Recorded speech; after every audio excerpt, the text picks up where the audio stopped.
Yeah, 446 units, about 53 million. One of those deals is syndicated, the rest are joint ventures. And it's put me in a position where it's just opened up a lot of doors, right? The more financial security you have, it just feels better. And you're in a position where you can take more risks and pursue what you want to pursue, not because you're worried about where your next paycheck's going to come from.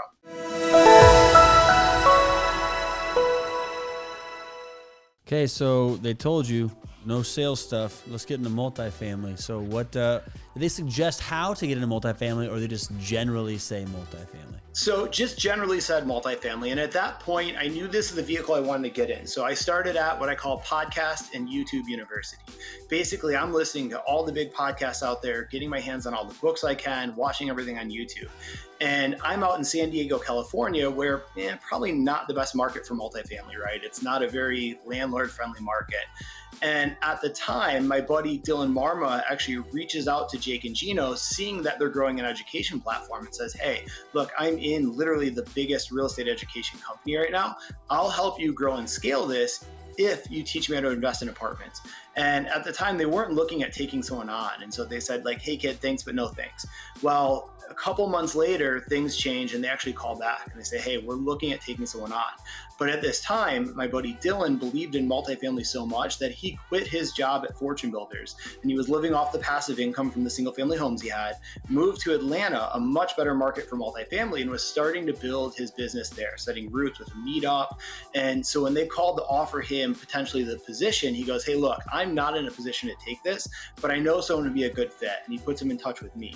Now, this is a really, really pivotal moment in my life, because at that point, I wasn't looking for a new career. In fact, I was making more money than I ever thought I would in life, right? And so I was, not looking to leave that position.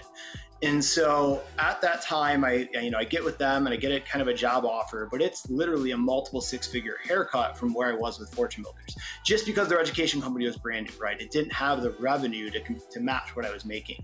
And so I met with my leadership coach. I had a John Maxwell leadership coach at the time. His name is Chris Robinson. And basically, we took a look at things in the long run, right? And I said, hey, look, if I can take a financial haircut in the short term, but maybe instead of 10 years to hit my goals financially, hit them in 5, 6, or 7, is that worth it?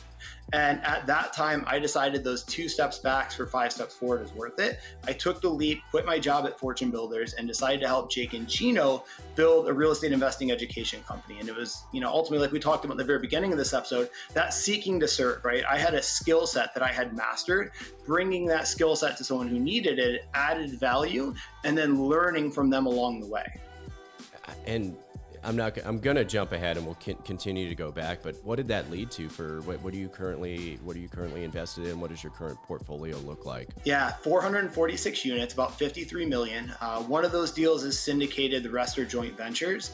And it's put me in a position where it's just opened up a lot of doors, right? The more financial security you have, it just feels better. And you're in a position where you can take more risks and pursue what you want to pursue, not because you're worried about where your next paycheck's going to come from.